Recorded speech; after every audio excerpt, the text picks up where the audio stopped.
అవ్వా, ప్రయాణం చేసి చేసి అలసిపోయాను. ఇక్కడ దగ్గరలో ఏమైనా ఊరుందా?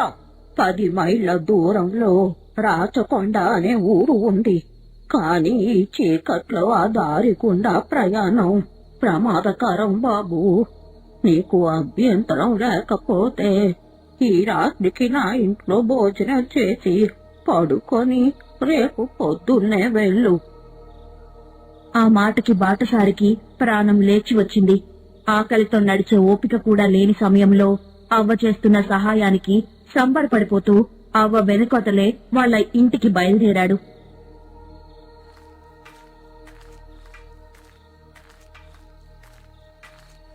అవ్వ వాడిని కూర్చోమని చెప్పి, నువ్వు ఎక్కడే కూర్చో బాబు, పెరట్లో వంటశాల ఉంది. నేను వెళ్ళి నీకు వేడి వేడి అన్నం కూర చేసి తీసుకుని వస్తాను. ఒక 10 నిమిషాలు ఓపిక పట్టు బాబు. సరే అవ్వా, నీకు నేనేమైనా సహాయం చేయనా? నువ్వే ప్రయాణం చేసి అలసిపోయావు, నువ్వు విశ్రాంతి తీసుకో. నేను మనిద్దరికి వంట చేసి వస్తాను. అన్నట్టు చెప్పడం మర్చిపోయాను, ఎట్టి పరిస్థితుల్లోనూ ఆ గదిలోకి మాత్రం వెళ్ళకు. అది నా మనవరాలు గది, జాగ్రత్త అని చెప్పి ముసలి పెరట్లోకి వెళ్లిపోయింది. నిన్నే అబ్బాయి, ఒక్కడితే ఎంతసేపని అక్కడే కూర్చుని ఉంటావు, నాతో కబుర్లు చెప్పవు అని చాలా ప్రేమగా మత్తుగా ఆ చీకటి గదిలో నుంచి ఎవరో అమ్మాయి పిలిచినట్టు అవ్వడంతో బాటసారి ఆ గదిలోకి అడుగు పెట్టాడు. అలా ఆ గదిలోకి వెళ్లి చూస్తే ఆ గదిలో వేల సంఖ్యలో పుర్రెలు పోగులుగా పడి ఉన్నాయి.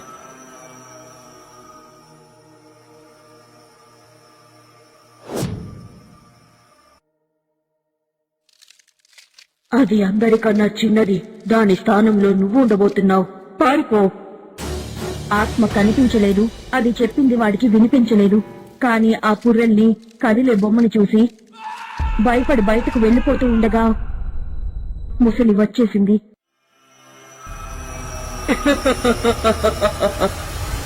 ఆ నవ్వుతో దాని అసలు రూపమైన వికృత పిశాచిగా మారిపోయింది. నీ కుతూహలం, నీ అత్యాస, నీ అవివేకం నాకు ఆహారం. నా గదిలో అడుగుపెట్టి నిన్ను నేను తినడానికి అనుమతి నువ్వే ఇచ్చావురా చిన్నోడా.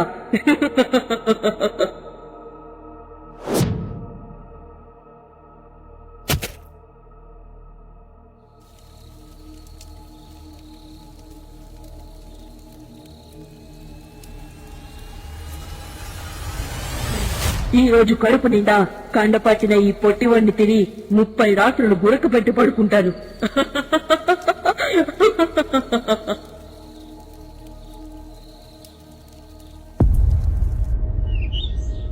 ఆ కనిపించే అడవిని ఆనుకుని ఉన్న చిన్న కొండని బూల్వనమని పిలుస్తారు. రాచకొండ అనే ఊరికి 10 మైళ్ల దూరంలో ఉంది ఈ బూల్వనం. కాని బూల్వనం గురించి తెలిసిన వాళ్ళెవ్వరూ ఆ దారిలో రారు. ఎందుకంటే ఆ దారి వికృత అనే నరమాంసం తినే పిశాచి సంచరించే దారి. ఇదిలా ఉంటే ఇక్కడికి చాలా దూరంలో చంద్రగిరి అనే ఊరిలో జమీందారు గారి దగ్గర తన చిన్ననాటి నుండి పనిచేస్తూ ఉన్నాడు రఘు. రఘు పుట్టింది రాచకొండలో. కాని వాడి తల్లిదండ్రులు చిన్నప్పుడే చనిపోవడంతో మనవడిని పెంచే స్తోమత లేని నాయనమ్మ రఘుని చంద్రగిరి జమీందారు గారి ఇంట్లో 16 సంవత్సరాల తోట పనికి ఒప్పందం మీద రఘుకి 6 సంవత్సరాలు ఉన్నప్పుడు పంపించేసింది. కనీసం వాడికి జమీందారు గారైనా కడుపు నిండా తిండి పెడతారులే అని. రఘు చాలా అమాయకుడు, మంచివాడు, కష్టజీవి. జమీందారు గారి ఇంట్లో పనులతో పాటు బయట పనులు కూడా చేస్తాడు. కాని ఎప్పుడెప్పుడు వాడి సొంత ఊరు వెళ్లి నాయనమ్మని చూద్దామా అని సమయం కోసం ఎదురు చూస్తూ ఉన్నాడు. ఒక రోజు పొలంలో ఉన్న జమీందారు గారికి భోజనం తీసుకుని వెళ్లి వెనక్కి వస్తుండగా మార్గం మధ్యలో ఒక సాధువు కళ్ళు తిరిగి పడిపోవడం చూసి తన మూటలో మిగిలిపోయిన పళ్ళు పాలు సాధువుకి ఇచ్చి, చూస్తే బాగా నీరసంగా ఉన్నారు, ఇదిగోండి ఈ మంచినీళ్ల సీసాను కూడా తీసుకుని వెళ్ళండి. ఈ మూటలో మీకు 2 రోజులకు సరిపడా పళ్ళున్నాయి. ఆకలి వేస్తే తినండి, నేను వెళ్ళొస్తాను. ఆ మాటకి సాధువు చాలా సంతోషించి, నాయనా, నా ఆకలి బాధ తీర్చిన నీకు బదులుగా ఏమన్నా ఇవ్వాలనుంది, ఇదిగో అని ఒక చిన్న గంటని రుద్రాక్ష ఉన్న ఒక తాయెత్తుని ఇచ్చి, ఈ రుద్రాక్ష నీ మెడలో ధరించు. ఎవరూ చూడలేని దానిని నీకు ఈ మహిమారు ద్రాక్ష చూపిస్తుంది. ఈ గంటను నీకిష్టమైనది, పవిత్రమైనది అని అనిపించిన దానికి కట్టు. అప్పుడు అది నిన్ను రక్షిస్తుంది. నీకంతా మంచి జరుగుతుంది అని చెప్పి సాధువు అక్కడి నుండి వెళ్లిపోయారు. రోజులు గడుస్తూ ఉన్నాయి. ఒకరోజు జమీందారు గారు రఘుని పిలిచి, నీకు 6 సంవత్సరాలు ఉన్నప్పుడు నిన్ను పెంచే స్తోమత లేక నా దగ్గరికి 16 సంవత్సరాలు పనిలోకి పంపింది మీ నాయనమ్మ. ఈ రోజుతో 16 సంవత్సరాల ఒప్పందం ముగిసిపోయింది. ఎన్నాళ్ళు నువ్వు చేసిన పనికి గాను ఈ 3 బంగారు నాణేలను ఇస్తున్నా. మీ ఊరికి వెళ్లి సుఖంగా బ్రతుకు అని చెప్పి జమీందారు గారు రఘుని వెళ్లిపోమన్నారు. ఒకవైపు సొంతూరు వెళ్తున్నాను అని ఆనందం, మరోవైపు ఎన్నాళ్లుగా హాయిగా పనిచేసుకుంటూ ఉన్న ఇంటిని విడిచి వెళ్లిపోవాలి అన్న బాధతో తన సామాన్లన్నీ మూటకట్టుకుని బయలుదేరుతూ ఉండగా చాలా రోజుల క్రితం సాధు ఇచ్చిన గంట తాయెత్తు కనిపించి ఆ రుద్రాక్షని మెడలో కట్టుకున్నాడు. ఈ గంట నాకు ప్రాణమైన దానికి మాత్రమే కట్టమన్నారు కదా, అలాంటిది నా దగ్గర ఏమున్నాయి? సర్లే, అప్పటిదాకా నా జేబులో దాచుకుంటా అని చెప్పి ఆ గంటని జేబులో వేసుకుని తన సామాన్లన్నీ కర్రకి మూట కట్టుకుని వాళ్ళ ఊరు బయలుదేరాడు.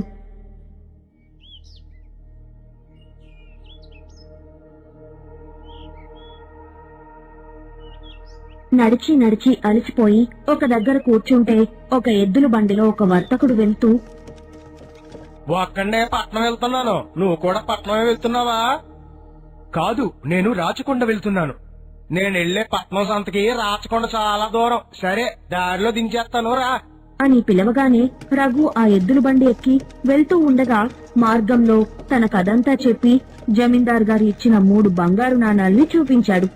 పట్నం చేరుకున్నాక బండి దిగి వెళ్లిపోతున్న రఘుని వర్తకుడు ఆపి, చూస్తే అమాయకుల్లాగున్నావు. ఎవరైనా సరే ఊరు పేరు తేలిన అపరిచితుడికి తన దగ్గర ఉన్న డబ్బును చూపిస్తారా?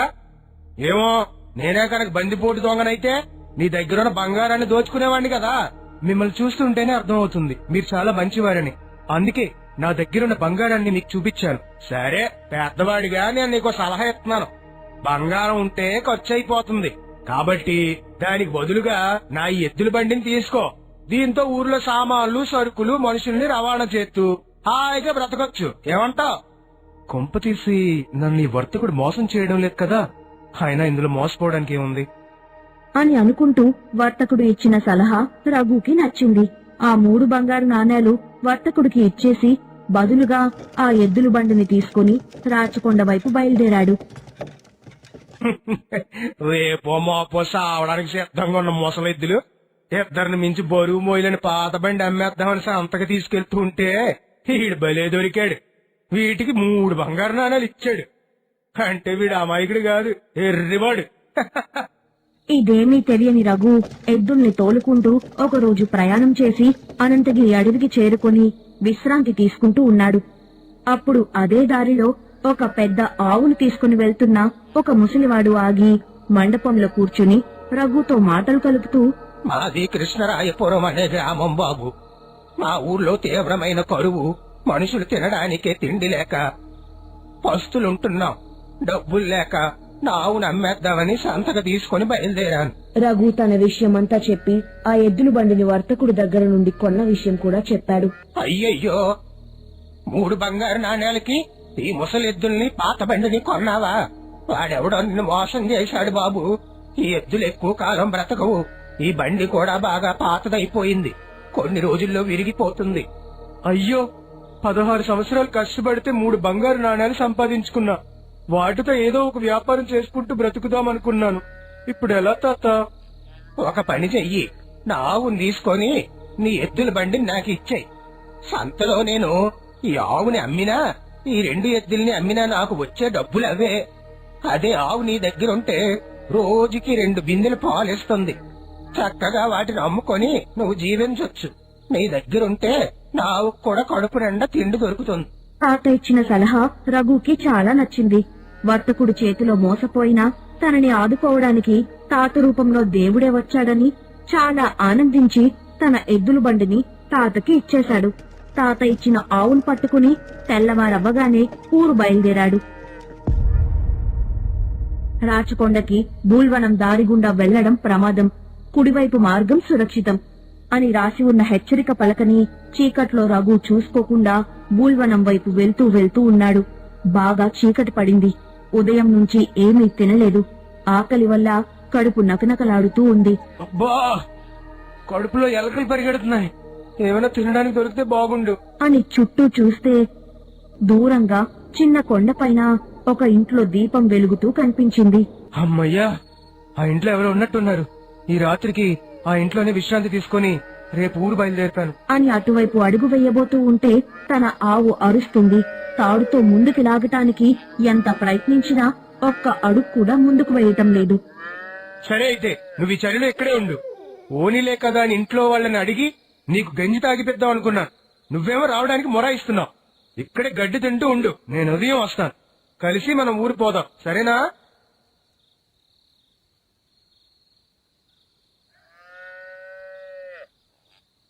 అని అనుకుంటూ కొండెక్కి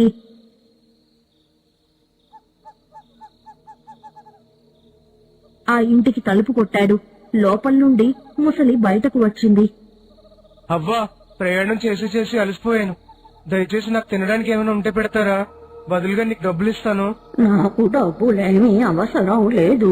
ఆకలిగా ఉన్నవాడికి అన్నం పెడితే పుణ్యమే కదా. నువ్వు కడుపు నిండా భోజనం చేసి ఇక్కడే పడుకొని రేపు బయలుదేరు. నేను పెరట్లోకి వెళ్లి వేడివేడిగా అన్నం పులుసు వండుకొని వస్తాను.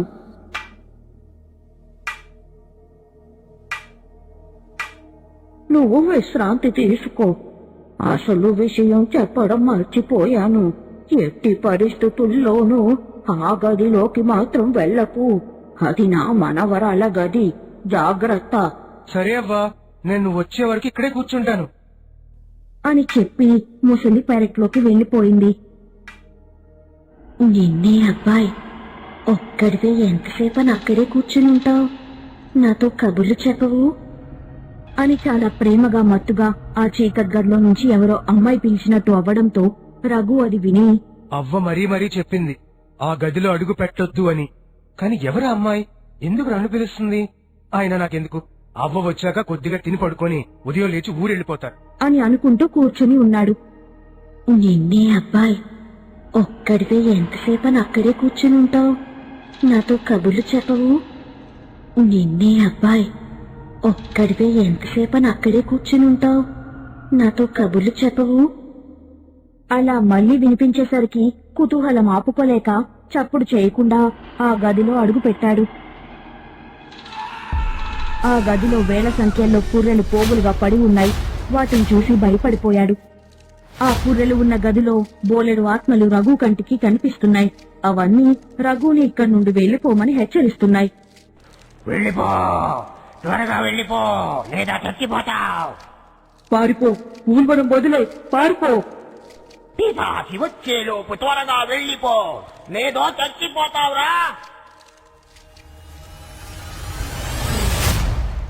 నేను కూడా నీలాగే ఆసక్తిగా ఈ లోపలికి ప్రవేశించాను. చచ్చి ఆత్మగా బందీ అయ్యాను. ఇప్పుడు నేను విడుదల కోసం వేచి ఉన్నాను. నువ్వు తప్పించుకో. తప్పించుకోరా, లేదా చచ్చిపోతావు. మేము ఆ గదిలో బంధించబడ్డాం. అమ్మ బాబోయ్, దెయ్యాలు! అవన్నీ మనుషుల పుర్రెల్లాగున్నాయి. ఈ ఇల్లు, ఈ వాతావరణం, ఈ గది అన్ని విచిత్రంగా ఉన్నాయి. ఇక్కడి నుండి వెళ్లిపోవడం మంచిది అని అనుకుంటూ చడి చప్పుడు చేయకుండా మెల్లగా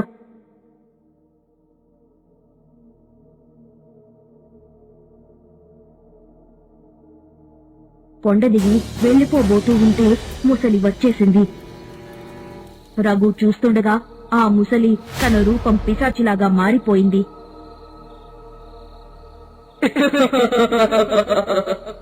ఆ నవ్వుతో దాని అసలు రూపమైన వికృత పిశాచిగా మారిపోయింది.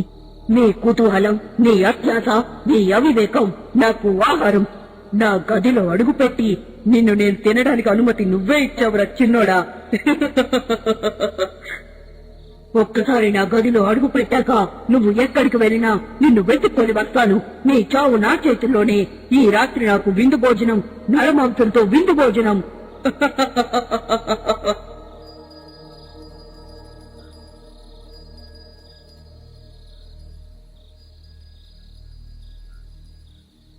చీకట్లో ఎటు పరిగెడుతున్నాడో కూడా తెలియకుండా పరిగెడుతున్నాడు. వాడి వెనుకే పిశాచి కూడా పరిగెత్తుకుంటూ రఘు ఎటు వెళ్తే అటు వచ్చేస్తుంది. రఘు జేబులో ఉన్న గంట చప్పుడు వల్ల రఘు ఎటు వెళ్తే అటు పిశాచి కూడా వచ్చేస్తూ ఉంది.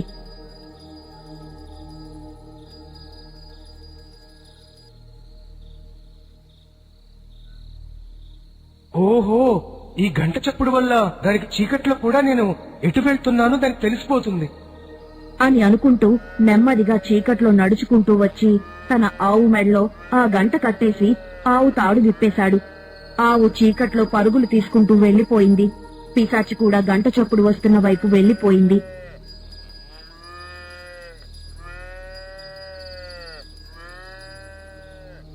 ఇదే అదునుగా చూసుకుని రఘు తప్పించుకుని ఒక పాడుబడ్డ నూతి వెనక్కి వెళ్లి దాక్కున్నాడు. అమ్మయ్యా, బ్రతికిపోయాను రా బాబు. కాని పాపం ఆ పిశాచి నా ఆవును తినేస్తుందేమో. ఆ శిథిలమైపోయిన పురాతనమైన శ్మశానంలో చెట్టు పైన కూర్చుని కూని రాగాలు తీస్తున్న పొట్టిదేయానికి రఘు మాటలు వినిపించి కిందకి దిగింది. వెంటనే రఘు పొట్టిదేయాన్ని చూసి భయంతో హడలిపోయి, అమ్మ బాబోయ్, ఆ పిశాచి నుంచి తప్పించుకునేటప్పుడు ఈ దెయ్యం చేతిలో చిక్కుకున్నాను. నన్ను ఇంకా దేవుడే కాపాడాలి. అంటే నేను నీకు కనిపిస్తున్నానా? కనిపిస్తున్నావు? అయినా నువ్వేంటి ఇలా ఉన్నావు? పొట్టిగా గుమ్మడికాయ పీచు మీద తగిలించినట్టు చాలా విచిత్రంగా ఉన్నావు. దయచేసి నన్ను ఏం చెయ్యకు. ఇప్పుడే ఆ ముసలి పిశాచి చేతుల నుండి తప్పించుకున్నాను. పాపం నా ఆవు ఏమైందో ఏంటో. నా సౌందర్యాన్ని విక్రించినందుకు నేను చంపేద్దామన్నంత కోపం వస్తుంది. కానీ క్షమించి వదిలేస్తున్నా. ఇంతకీ నీ ఆవు ఎక్కడుంది? ఆ ముసలి పిశాచి ఎవరో? రఘు పొట్టిదేయానికి వాడికి జరిగిందంతా పూర్తిగా చెప్పి, అది ఆ గదిలోకి వెళ్ళొద్దు అని మరీ మరీ చెప్పింది. అయినా నేను ఆ గదిలో అడుగుపెట్టాను. నాకు ఆ గది నిండా చాలా ఆత్మలు కనిపించాయి. అవి నన్ను అక్కడి నుండి వెళ్లిపోమని హెచ్చరించాయి కూడా. నువ్వు ప్రమాదంలో ఉన్నావురా అబ్బాయి. నీకు తెలియకుండానే ఆ గదిలో అడుగుపెట్టి ఆ పిశాచికి నిన్ను నువ్వు అర్పించుకున్నావు. దాని నుండి నిన్ను ఒక్కరు మాత్రమే కాపాడగలరు. నన్ను ఆ పిశాచి నుండి కాపాడే ఒక్కరు ఎవరు? మంత్రాలవ్వ అని చెప్పి రఘుని మంత్రాలవ్వ దగ్గరకు తీసుకువెళ్లి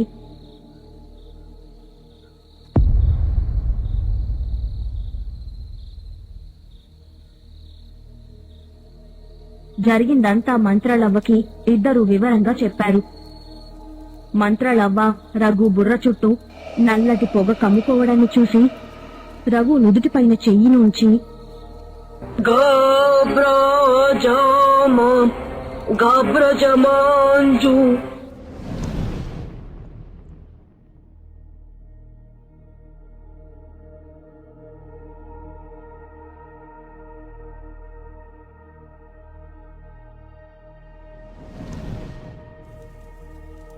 ఆ సాధువు నీకిచ్చిన 2 వస్తువుల్లో ఒకటి చాలా శక్తివంతమైన రుద్రాక్ష. దానివల్లే ఎవరు చూడలేని ఆత్మల్ని నువ్వు చూడగలుగుతున్నావు. ఓహో, అందుకేనా వీడు నన్ను చూడగలుగుతున్నాడు? అవును, ఆయన నీకు ఇచ్చిన గంట లోక కళ్యాణం కోసం. ఆ పిశాచిని ఆ గంట శబ్దం ఆకర్షించేలా చేస్తుంది. ఆ పిశాచి వల్ల చాలా మంది చనిపోయారు. దానిని అంతమొందించే సమయం వచ్చింది. పదండి వెళ్దాం అని చెప్పి వాళ్ళందరూ కలిసి ఆ అడవికి చేరుకున్నారు. వెంటనే మంత్రాలవ్వ శక్తివంతమైన రౌద్రబంధన తంత్రాన్ని సిద్ధం చేసి ఆ మంటల్లో పసుపుని ధూపంగా వేసి అడవంతా ఆ పసుపు పొగ కమ్మేలాగా చేసి మంత్రోచ్చాటన మొదలుపెట్టింది. సాధువు నీకు ఇచ్చిన గంట ధ్వని కళ్ళు మూసుకొని జ్ఞాపకం చేసుకో. నువ్వు చూసిన ఆ పిశాచి రూపాన్ని కూడా జ్ఞాపకం చేసుకో. రఘు మంత్రాలవ్వ చెప్పినట్టే కళ్ళు మూసుకుని చేస్తూ ఉన్నాడు. అవ్వ యంత్రంలో పెట్టిన అద్దంలో ఆ పిశాచి మొహం కనిపించడం మొదలయ్యింది. ఆ పిశాచి ఒకప్పుడు వికృత అనే మంత్రగత్తె. అది చచ్చిపోయి కూడా మనిషిలాగా తిరగడానికి మనిషి మాంసాన్ని ఆయుధంగా వాడుకుంటుంది. మనిషిని ప్రాణాలతో తింటే దానికి పిశాచిగా శక్తి వస్తుంది. కాని దానంతటా అది ఎవరిని చంపలేదు.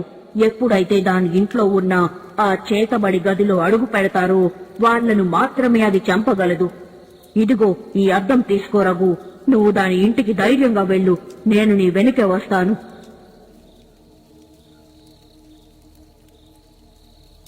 అని చెప్పగానే రఘు లేచి దాని ఇంటి వైపు బయలుదేరాడు.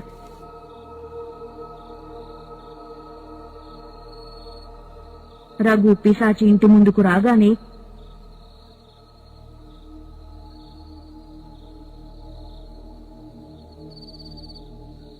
భయంకరమైన రూపంతో రఘు ముందు ప్రత్యక్షమయ్యింది. వచ్చావా? ఆకలి ఆకలి ఆకలి, నిన్ను చంపి నీ గుండెలు తింటేగాని నా ఆకలి చల్లారదు అని రఘును చంపడానికి తన పెద్ద గోర్లతో దాడి చేయబోతుండగా రఘు తన చొక్కాని చింపేశాడు. ఛాతీకి కట్టి ఉన్న అద్దంలో దాని ప్రతిరూపం చూడగానే పిశాచి స్తంభించుకుపోయింది.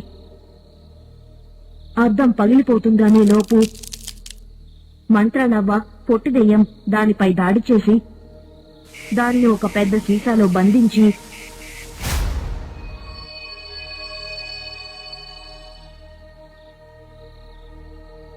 ఆ కొండ మీదే గొయ్యి తీసి పూడ్చిపెట్టేశారు. దాని ఇంట్లోకి వెళ్లి చేతబడి ముగ్గుపై మంత్రలవ్వ తన మంత్రదండంతో కొట్టగానే ముగ్గు గాలిలో పొగలాగా ఆవిరైపోయింది. ఆ గదిలో ఉన్న పుర్రెలు ఒక్కొక్కటిగా పగిలిపోతూ ఉన్నాయి. వాటిలో బంధించబడ్డ ఆత్మలు విడుదల పొంది ఆకాశంలోకి వెళ్లిపోతున్నాయి.